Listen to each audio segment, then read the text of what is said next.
The Grand Illusionist, Alistair Finch, stood center stage, a sea of captivated faces before him. This was at the culmination of his life's work, a trick so daring it would etch his name into the annals of magic history.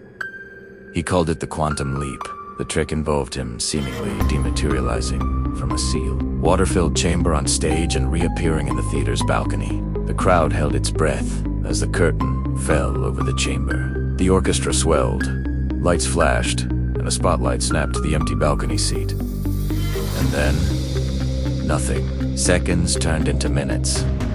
A nervous murmur rippled through the audience. Stagehands rushed to the chamber, pried it open, and found it utterly empty. Alistair Finch had vanished. Detective Miles arrived at the now empty theater, the air still thick with a ghost of excitement turned to fear. Miles wasn't a fan of magic. He preferred solid facts. Cold, hard evidence. To him, every magic trick was just a puzzle waiting to be solved. And this was the biggest puzzle of his career. The first person on his list was Cassandra, Alistair's beautiful and visibly distraught assistant and lover. She swore the trick was flawless in rehearsal. Alistair was a perfectionist, she sobbed.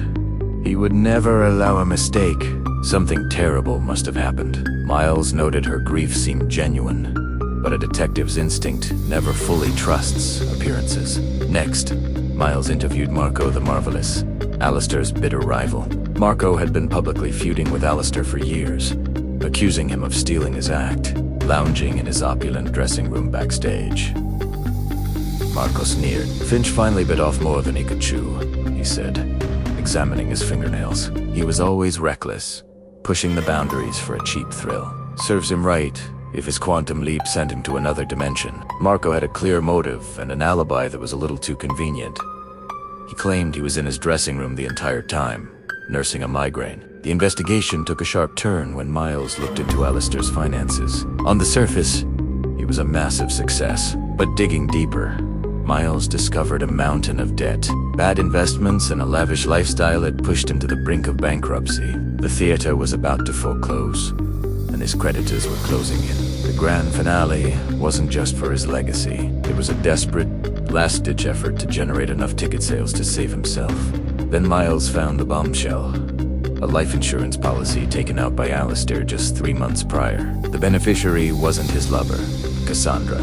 It was a corporation, and the payout in the event of his death or disappearance was a staggering $50 million.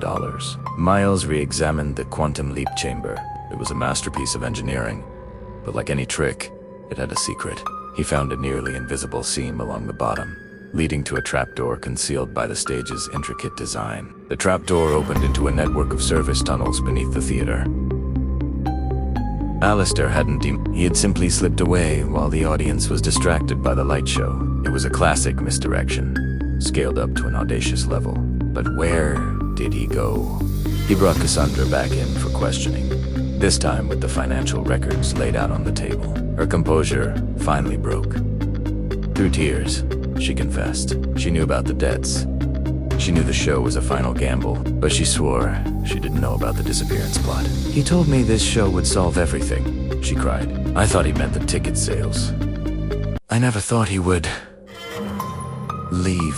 Her story seemed plausible, but Miles had one more piece to place. The corporation listed as the beneficiary on the insurance policy was a shell company, and after tracing its ownership through a labyrinth of offshore accounts, he found the sole director, Cassandra. The truth was more tangled than any stage illusion. Alistair and Cassandra had planned the disappearance together. It was the ultimate magic trick, a way to escape financial ruin and start a new life with $50 million.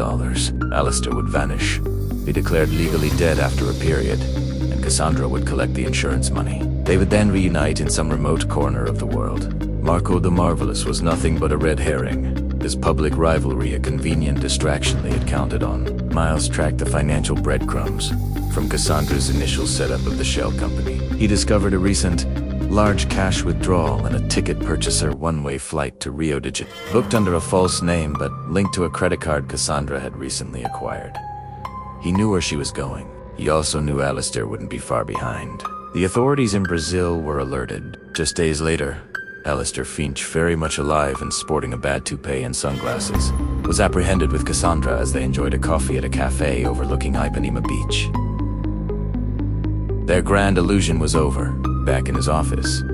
Detective Miles looked at the case file. Alistair Finch, the master magician, had forgotten the first rule of his own craft. The audience always wants to know the secret, but once the secret is revealed, the magic is gone. Alistair had attempted to pull off one last, spectacular illusion, not with smoke and mirrors, but with insurance, fraud, and deceit. In the end, his greatest trick wasn't vanishing from a stage, but revealing the desperate man behind the curtain. He had fooled the world for a night, but he couldn't fool the simple, grinding reality of the truth. The spotlight had faded, and all that was left was the stark, unglamorous consequences of his final, failed performance.